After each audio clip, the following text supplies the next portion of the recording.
Hi friends, good morning. ఏడడుగుల బంధం రెండో భాగం చదువుకుందాం. ఆ రోజు సాయంత్రం 4 గంటలకు పెళ్లివాళ్ళు వస్తున్నారని హడావిడిగా ఉంది రాజశేఖర నిలయం. ఏ చీర కడితే బాగుంటుందో, కాస్త రంగుగా కనిపిస్తుందో అని చూస్తున్నారు దేవిక గారు. అమ్మా, ఏ చీర కట్టినా నా ఒంటి రంగు మారదు కదా అంటూ నవ్వింది ధరణి. ధరణి ఒంటి రంగుకి నప్పే చీర కట్టి నగలు పెట్టబోతుంటే, అమ్మా, నేను సింపుల్గా ఉండడానికి ఇష్టపడతాను, ప్లీజ్. అమ్మమ్మ హారం ఒకటి వేసుకుంటాను, ఈ చీర కట్టుకుంటాను అంతే అంటూ అలాగే రెడీ అయ్యింది ధరణి. 25 వచ్చిన అమ్మాయి ఇష్టాన్ని పదే పదే కాదనలేదు ఏ తల్లి. పైగా ధరణి మనసు బాధపడుతుందేమోనన్న భయం దేవిక గారికి. పాత మోడల్, చెప్పినా వినవు కదా అన్నారు దేవిక. కాలేజీ నుంచి వచ్చిన గీతికను, శ్రావణిని బయటకు రావద్దు అని చెప్పారు దేవిక. ఎదర హాల్లో దుర్గమ్మ గారు కూర్చున్నారు. ఇంతలో శ్రీనివాసరావు గారు పైకి వచ్చారు. ఏమిటి దేవిక, సింపుల్గా తయారు చేసావు అమ్మాయిని? నూజివీడు సంబంధం తెలుసు కదా, బాగా పరపతి కలిగిన వాళ్ళు అంటూ అక్కడ ఉన్న వేరే అంతకుముందు దేవిక గారు తీసి ఉంచిన ఖరీదైన చీర, నగలు చూపించి, ఆ చీర కట్టుకోమని, ఈ నగలు పెట్టుకో ధరణి అని చెప్పారు శ్రీనివాస్ గారు. తండ్రి చెప్పేసరికి కాదనలేకపోయింది ధరణి. విలువైన చీరతో, విలువైన నగలతో చాలా ముచ్చటగా ఉన్నావురా అన్నది దేవిక. కాకిలాగా ఉన్న తల్లికి తన బిడ్డ అందంగానే కనిపిస్తుంది అంటూ నవ్వింది ధరణి. ధరణి, ఏం మాటలు, అలా అనుకు అన్నారు దేవిక. ఈరోజు ఆ కనకదుర్గమ్మను గట్టిగానే కోరుకుని ఉంటావుగా, నా పెళ్ళి కుదరాలని అంటూ నవ్వింది ధరణి. డాబా మీద ఉన్న అవుట్ హౌస్ లాంటి గదిలోకి వెళ్ళి కిటికీలో నుండి చూస్తున్నారు పెళ్లి వాళ్లను గీతిక, శ్రావణి. కారులో నుండి దిగారు. వామ్మో, వాళ్లకన్నా వాళ్ళ నగలే బరువుగా భారీగా ఉన్నాయి అంటూ నవ్వుకున్నారు. సదరు నల్ల కళ్ళద్దాలు పెట్టుకున్న ఆమె భారీ నగలతో, భారీ అంచు పట్టుచీరతో దిగింది. ఈమె ఎవరు అన్నది శ్రావణి.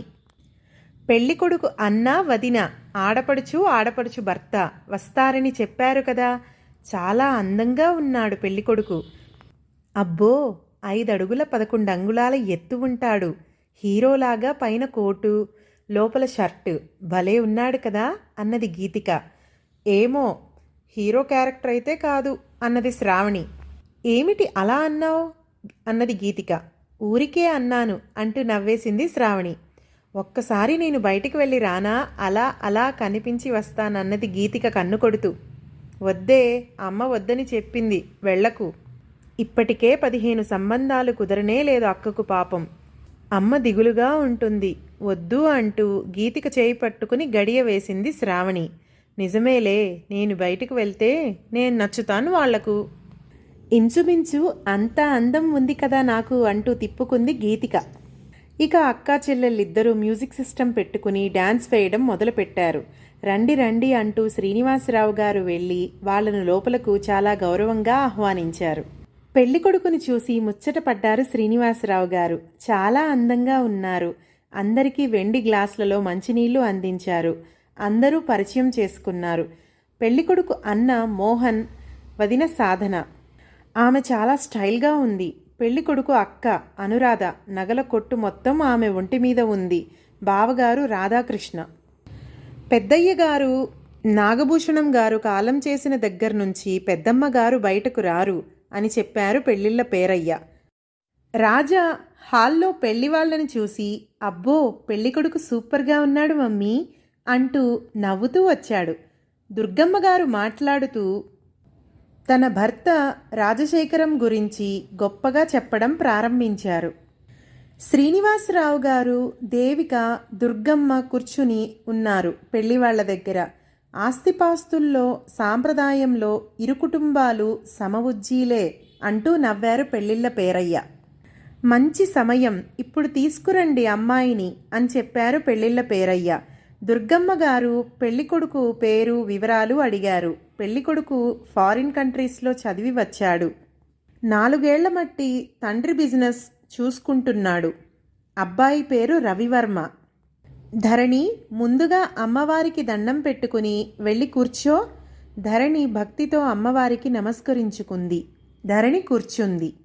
సాధన ఒక రకంగా ముఖం తిప్పుకుంది. అనురాధకు అస్సలు నచ్చలేదు. చాలా అందంగా ఉంటాడు తమ్ముడు. పెళ్ళిళ్ళ పేరయ్యకు బుద్ధి లేదు.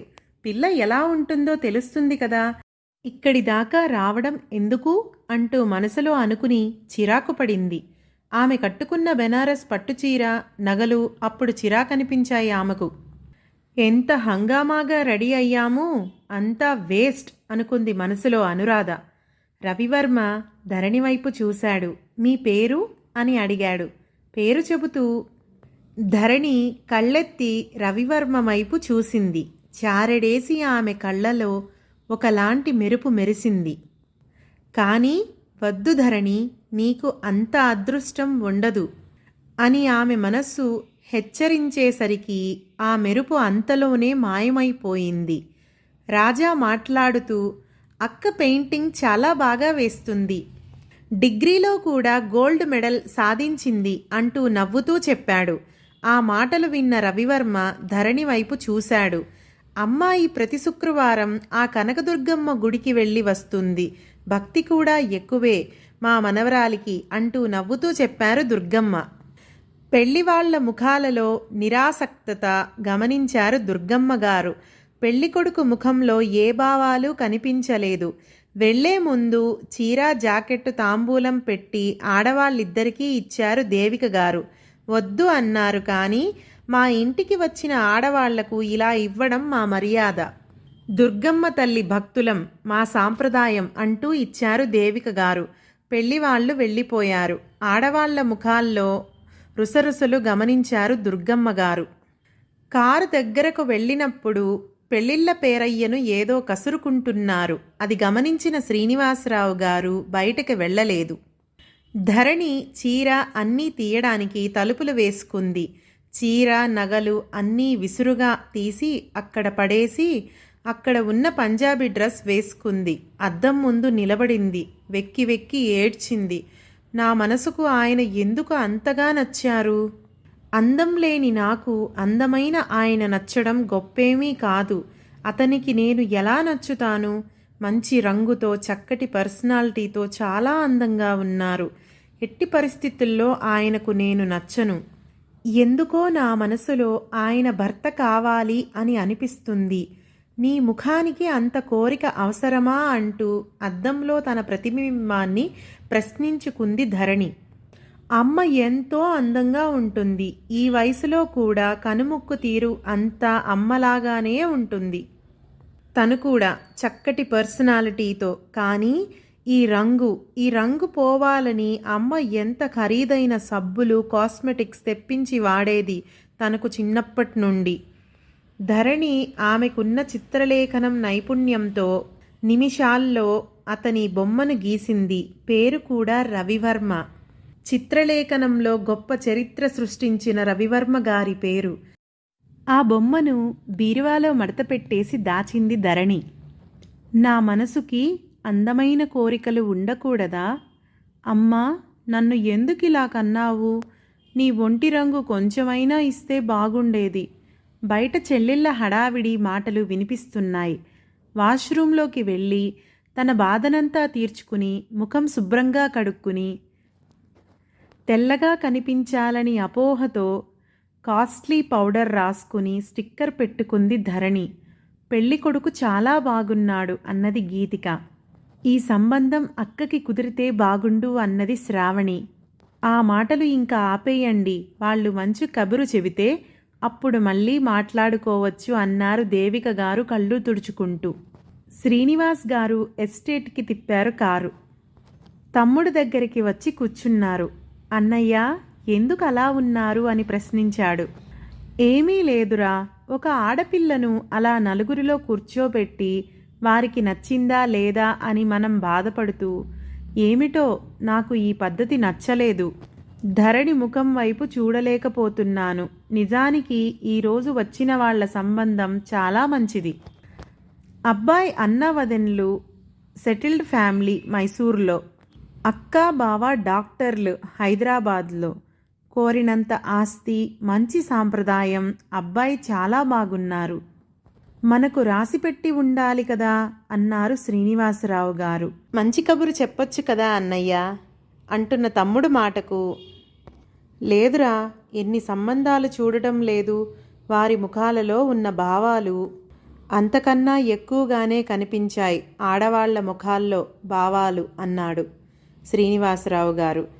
ఇలా ఎన్నాళ్ళు ఒంటరిగా ఉంటావురా, పెళ్లి చేసుకోవా అన్నారు శ్రీనివాసరావు గారు. ఇప్పుడు నా గురించి ఎందుకన్నయ్యా, ధరణి గురించి ఆలోచించండి. ఇక ఈ వయసులో నాకు పెళ్ళి ఏంటి అంటున్న తమ్ముడు వైపు చూసి, ఎవరినో ప్రేమించాను అన్నావు, ఆ అమ్మాయి పెళ్ళి అయిపోతే నువ్వు పెళ్లి చేసుకోవడానికేమిరా, మొండిగా ఎంత బతిమాలినా అలా ఉండిపోయావు. అమ్మ రోజు నీ గురించి చెబుతూనే ఉంటుంది అన్నారు శ్రీనివాసరావు గారు. పనివాడు గ్రీన్ టీ తీసుకొని వచ్చి ఇచ్చాడు. ఈ నది పక్కన ఎస్టేట్లో ఇలా ఒక యోగిలా ఎందుకుంటున్నావురా అంటూ కళ్ళనీళ్లు పెట్టుకున్న శ్రీనివాసరావు గారు కన్నీళ్లు తుడిచాడు తమ్ముడు. అసలెంత హుషారుగా ఉండేవాడివిరా, ఆ కాలేజీ రోజులు, అవి తలుచుకుంటే ఆ అల్లరి, ఆ చిలిపితనం ఏమైపోయాయి అంటున్న అన్న మాటలను ఇంక చాలన్నయ్యా అంటూ నవ్వేశాడు. శ్రీనివాసరావు గారు ఎన్నో సంవత్సరాలుగా తమ్ముడిని పెళ్లికి ఒప్పించలేకపోయారు. ఇప్పుడు ధరణి విషయంలో కూడా ఒక రకమైన బాధను అనుభవిస్తున్నారు. వెళ్ళొస్తానని బయలుదేరారు శ్రీనివాసరావు గారు. అక్క గదిలోకి చేరారు గీతిక, శ్రావణి. ఒకవేళ పెళ్లి వాళ్ళు ఒప్పుకుంటే నీకు ఇష్టమేనా అక్క అన్నది శ్రావణి. అదేం పిచ్చి ప్రశ్న, వాళ్ళు ఒప్పుకుంటే అంతకన్నా అదృష్టం ఇంకేముంటుంది అంటూ ధరణి వైపు ఒక రకంగా చూస్తూ, అంత ఉందా అంటూ ఒక రకమైన వెటకార భావంతో మాట్లాడుతున్న గీతిక మాటలు ధరణి మనసుకు బాధ కలిగించాయి. అక్కడున్న పట్టుచీర చక్కగా మడతపెట్టింది శ్రావణి. ఆ బీరువాలో పెట్టేసింది నగలు, చీరలు. ధరణి కళ్ళు ఎరుపెక్కడం గమనించిన శ్రావణి మనస్సుకు ఎంతో బాధగా మూలిగింది. అక్కకు ఈ సంబంధం కుదిరిపోతే బాగుండు, అనవసరంగా మాట్లాడే వాళ్ల నోటికి తాళం వేసినట్లు అవుతుంది అని మనసులో కోరుకుంది శ్రావణి.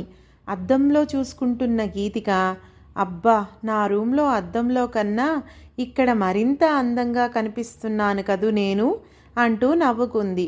గీతిక నిజంగా చాలా అందగత్తె. ఇంతలో గీతికకు ఫోన్ మోగింది. నంబర్ చూసిన గీతిక పరుగున డాబా మీదకు వెళ్ళింది. ఆమె ముఖం ఆనందంతో వెలిగిపోయింది. ఎందుకే నన్ను ఇలా వేధిస్తావంటున్న రాకేష్ మాటలకు, నేను నిన్ను వేధించానా అంటూ చిలిపిగా నవ్వింది గీతిక. అబ్బా, ఎంత బాగున్నావో తెలుసా, నీ అందం ముందు అజంతా శిల్పం కూడా వెలవెలబోతుంది. లెమన్ ఆరెంజ్ మిక్స్ అయిన శారీలో చాలా అందంగా ఉన్నావంటున్న రాకేష్ మాటలకు, నేనెప్పుడు కట్టుకున్నాను ఆ రంగు చీర అంటూ ఆశ్చర్యంగా చూసింది గీతిక. నా కలలోకి వచ్చావు, ఆ చీర నీ ఒంటి మీద ఎక్కువసేపు నేను ఉంచలేదులే అంటూ చాలా చిలిపితనంతో మాట్లాడుతున్న రాకేష్ మాటలకు అక్కడ ఉన్న ఉయ్యాల్లో పడుకుని ఆ మాటలను ఆస్వాదిస్తూ ఆ అనుభవాన్ని పొందుతున్నట్లు మైమరిచిపోయింది గీతిక. ఫోన్లో తెగముద్దులు పెడుతున్నాడు రాకేష్. అబ్బా, ఇంక చాలు, నాకు ఊపిరి ఆడటం లేదు అన్నది గీతిక నవ్వుతూ. అసలు నీ కళ్ళు ఎంత అందంగా ఉంటాయి, నీ ముక్కు చూస్తే ముచ్చటగా ఉంటుంది, ఇక నీ పెదాలు అంటున్న రాకేష్ మాటలకు పరవశించిపోతుంది గీతిక. ఆ చాలు, అక్కడితో ఆగిపో, ఇంకా కిందకు దిగకు అంటూ నవ్వేసింది గీతిక. మీకు తెలుసా, కాలేజీ బ్యూటీగా నువ్వే సెలెక్ట్ అయ్యావు. కంగ్రాట్స్ చేద్దామని చేశాను అన్నాడు రాకేష్. ఓ మై గాడ్ అంటూ తెగమురిసిపోయింది. థ్యాంక్ యూ అంటూ ఉంది గీతిక. ఆకాశంలో ఒకే వరుసలో వెళుతున్న పక్షులు విసురుగా వచ్చిన ఒక గాలికి చెల్లాచెదురుగా అయిపోతున్నాయి. ఆ గాలికి గీతిక వేసుకున్న చున్నీ ఎగిరిపోయింది. గాలి బాగా వస్తుంది అంటూ ఫోన్ పెట్టేసి తన చున్నీ కోసం అరే రాజా అంటూ పిలిచింది గీతిక. చున్నీ ఎగురుకుంటూ వెళ్ళింది. కిందగా వెళుతున్న ఒక కారు చువ్వకి తగులుకుంది. సశేషం. ఈ కథ మీకు నచ్చినట్లయితే గనక లైక్ చేయండి, షేర్ చేయండి. మరిన్ని కథలు వినడానికి నా ఛానల్ని సబ్స్క్రైబ్ చేసుకోండి. Happy time with Hari. Thank you. మళ్ళీ 3వ భాగంతో కలుద్దాం ఫ్రెండ్స్.